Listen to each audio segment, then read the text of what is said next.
Hey YouTube, it's Magical again. I'm gonna bring an updated guide for Warlock healers. I haven't done one in a little while here, so the last guide had a lot of outdated stuff in it, and now that I've gotten better with it and I've upgraded my armor and stuff like that, like I'm just gonna show you guys what I'm using now to heal VOS, hardcore VOS, mini boss farms, and everything else. So first things first is the armor. I'm using the Rain Catcher because it gives me that when your health is above 50%, your outgoing heal is increased by 7,500, and when your health is below 50%, your critical strike is increased by 7,500, and I have the modification of 880 power on it just to get my power up a little bit.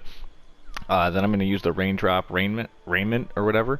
You gain 1% outgoing healing for each player in your team, and when your teammates are 20 meters, I think that I assume, or closer to, their forte or fort is increased by 1%, and I also have 880 power on that.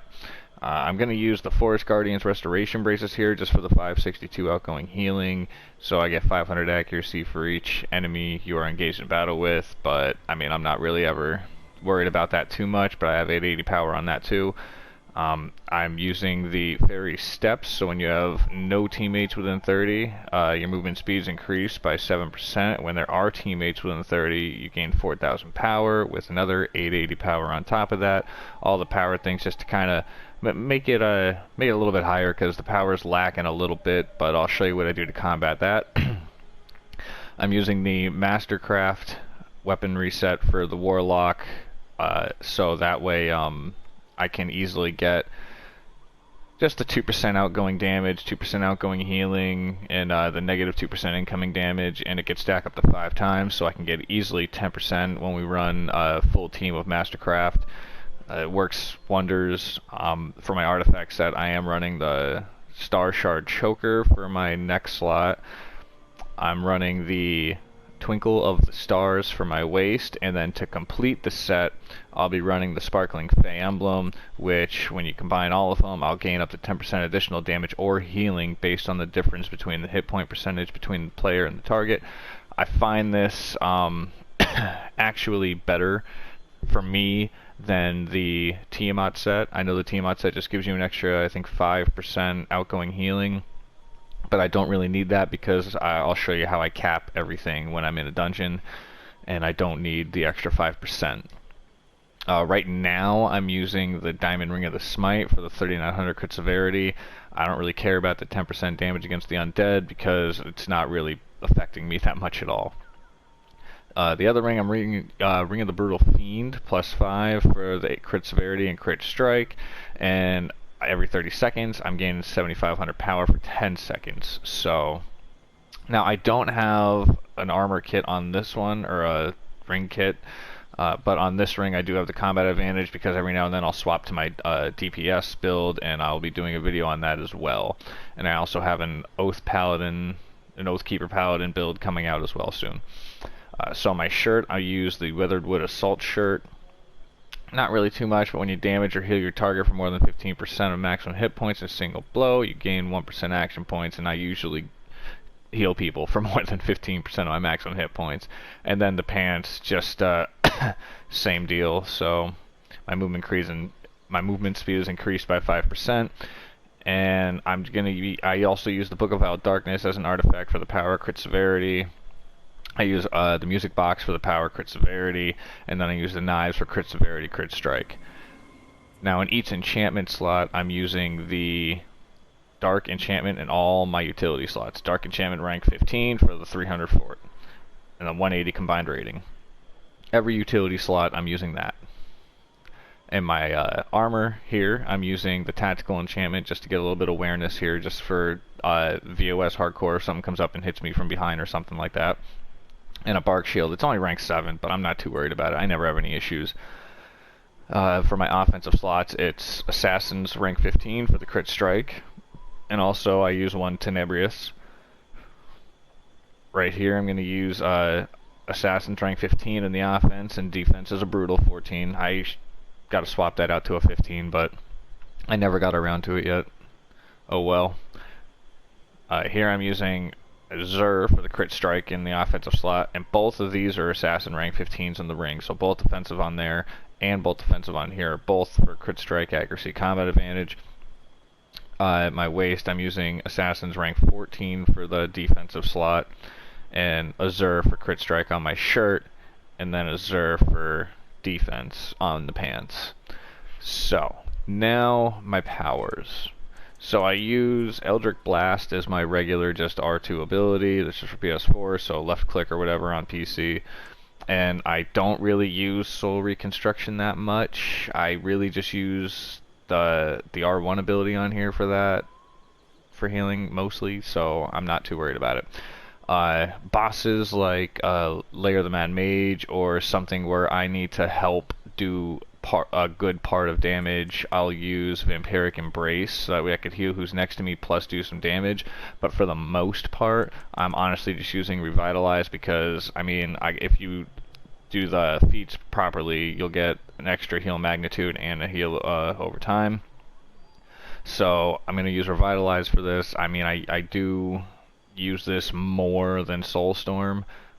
So it's kind of hit or miss with Soulstorm being used. I mean, I use Soulstorm maybe on like hardcore mini bosses or just bosses in general where everyone's kind of grouped together. I don't use Pillar of Power that much. Like I said, Soulstorm. I mean, it's good. I feel like this is a great healing ability when everyone's standing still, but a lot of the time I do take this out and I replace it with sometimes Pillar of Power to get the extra outgoing healing if I'm not using something to cap me to 90% at that point. And I'm using Warlock's Bargain all the time just to get my outgoing healing by 10% up extra already. Plus it absorbs your life spark and immediately restores some soul weave, so if I am low I can use this, I'll get soul weave back, I can go back to Revitalize or whatever and then keep healing and get an extra 10% outgoing healing. Most boss fights I never use Soul Siphon ever. I mean, I could, but I don't ever feel the need to. I'm mostly using Soul Barrier for the heal over time, plus the damage taken when you're inside it is decreased by 10%. So I really with the heal over time with it. So I mean it's wonderful for like Trobriand, that last big hit and stuff like that. So I always use that. I use Shadow Walk for increase your movement speed by 10%, and that's 2.5% deflect and crit strike, and that 2.5 crit strike adds up. Soul Bond, whenever an ally within 30 is below 50% health, they receive a heal, and the heal magnitude is 300. So that I use often. I don't really ever use anything else. I mean, I could use this, but no one's really healing me with their encounter or daily power, so it's really not too much. Now for my features, whenever you deal damage to an enemy, your soul weave regeneration rate is increased, so Essence of Power is obviously the first one to go to. My second one's Soul Reclamation, so whenever my soul weave is below 30% of my maximum soul weave, your life spark will channel Soul Reclamation on you and you get increased soul weave. Soul Theft, so whenever I'm struck I regain 25 soul weave. I mean, you get struck pretty often. From the Brink, when the healing allies with less than 25% of their maximum hit points, healing is increased by 15%.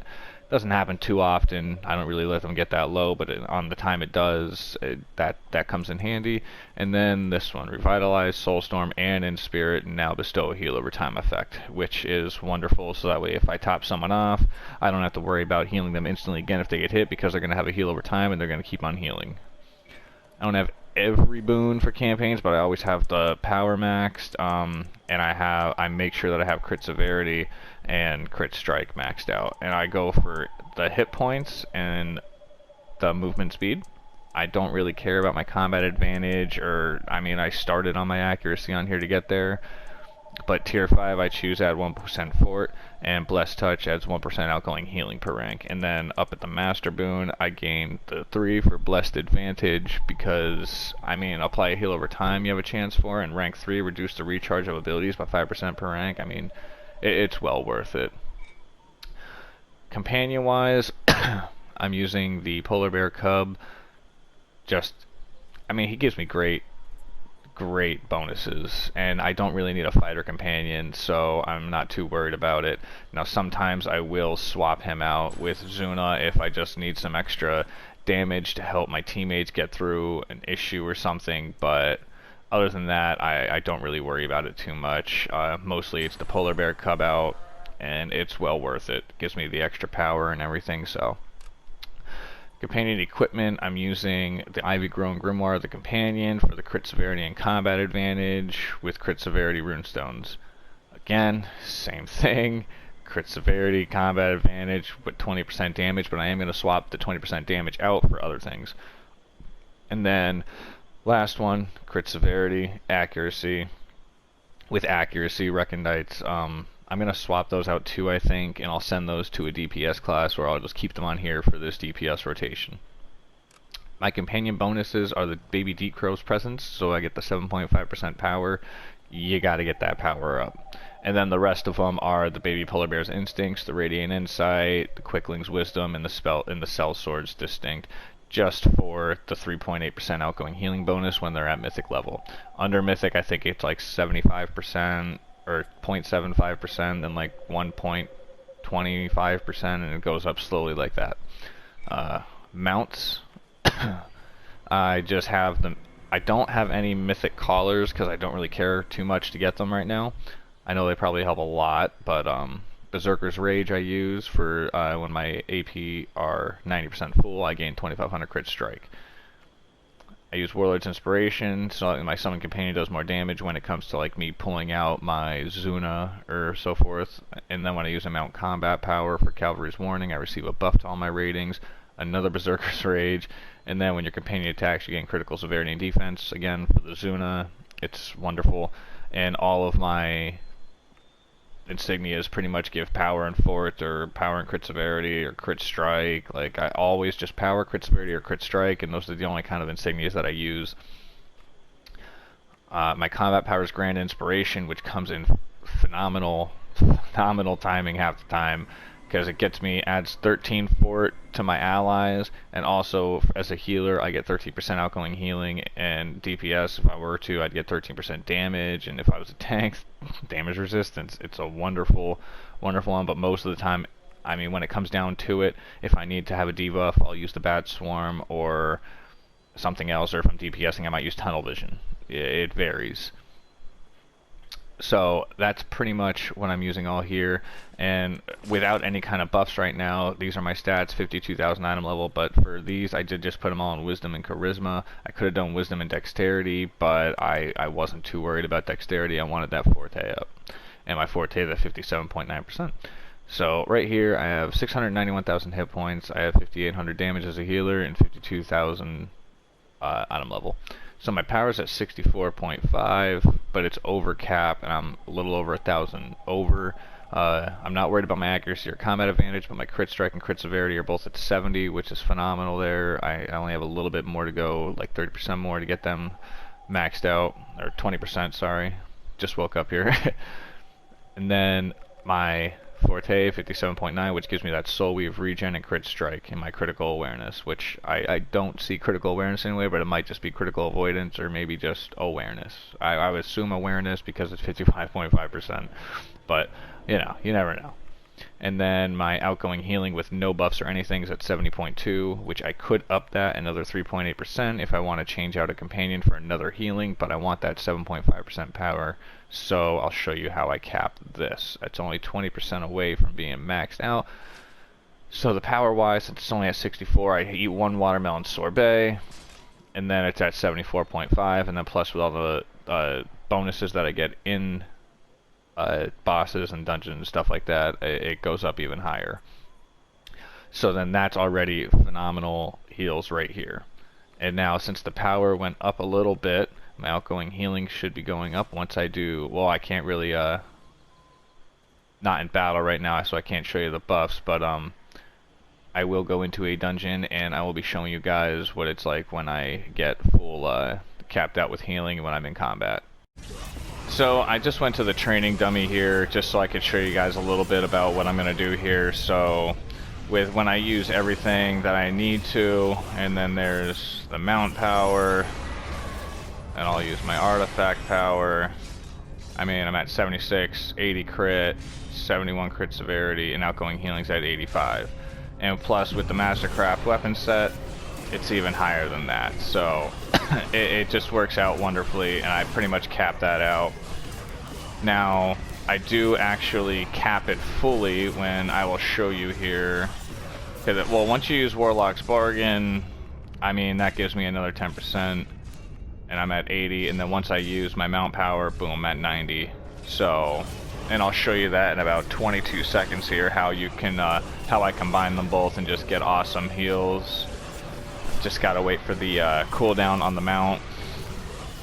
And then once I'm at 90, I mean, it's pretty amazing heals for a Warlock. I know everyone likes the Cleric better, but I've been falling in love with this Warlock build, so all I have to do is use this once. Mount power, 76, 76, 71, outgoing healing 90%. I'm good for a little bit on there. And then when it drops down, when it goes away, it's only to 85 for so long, and then I'm back to being normal. But by then, I'm going to have everyone pretty much healed up anyway. But that is my healer build, guys, and I'll be bringing an Oathkeeper one and a DPS one here very shortly, so please stick around, like, comment, subscribe, and let me know what you guys think.